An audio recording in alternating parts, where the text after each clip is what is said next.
ಯೋಗಿ ಪಡೆದಿದ್ದು ಯೋಗಿಗೆ, ಜೋಗಿ ಪಡೆದಿದ್ದು ಜೋಗಿಗೆ. ನಿಜ ಆದರೆ ಹೇಳಿ. ನಾವು ಏನೂ ತಪ್ಪು ಮಾಡ್ದೇ ಕೆಲವ್ರು ಅನುಭವಿಸ್ತಾ ಇರ್ತೀವಿ. ಯಾಕೆ ಅಂದರೆ ನಾವು ಯಾವ ಜನ್ಮದಲ್ಲಿ ಏನು ಕರ್ಮ ಮಾಡಿರ್ತೀವೋ ಅದು ನಮಗೆ ಗೊತ್ತಿಲ್ಲ. ಕೆಲವರು ಪಾಪನೇ ಮಾಡ್ಕೊಂಬತ್ತಾ ಇರ್ತಾರೆ, ಆದ್ರೆ ಅವ್ರು ಸುಖವಾಗಿರ್ತಾರೆ. ಹಣ ಐಶ್ವರ್ಯ ಅದ್ದೂರಿಯಿಂದ ಮೆರಿತಾ ಇರ್ತಾರೆ. ಆದರೆ ಒಂದಲ್ಲ ಒಂದು ಟೈಮಲ್ಲಿ ಕಿತ್ಬಿಟ್ಟು ಆಟ ನೋಡ್ತಾ ಇರ್ತಾನೆ. ಅದಕ್ಕೆ ದೇವ್ರು ಅವನೇ ಅಂತ ಗ್ಯಾರಂಟಿ ಆಯ್ತದಲ್ಲ.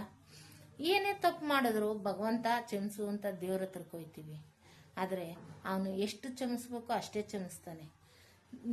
ಅವನು ಕೊಟ್ಟಿದ್ದು ಮರ್ಯಾದೆನ, ಗೌರವನ ನಾವು ಕಾಪಾಡ್ಕೊಂಡಿಲ್ಲ ಅಂದರೆ ಅದು ನಮ್ಮ ಮನುಷ್ಯತ್ವ ನಾವು ಕಳ್ಕೊಂಡಿರೋದು.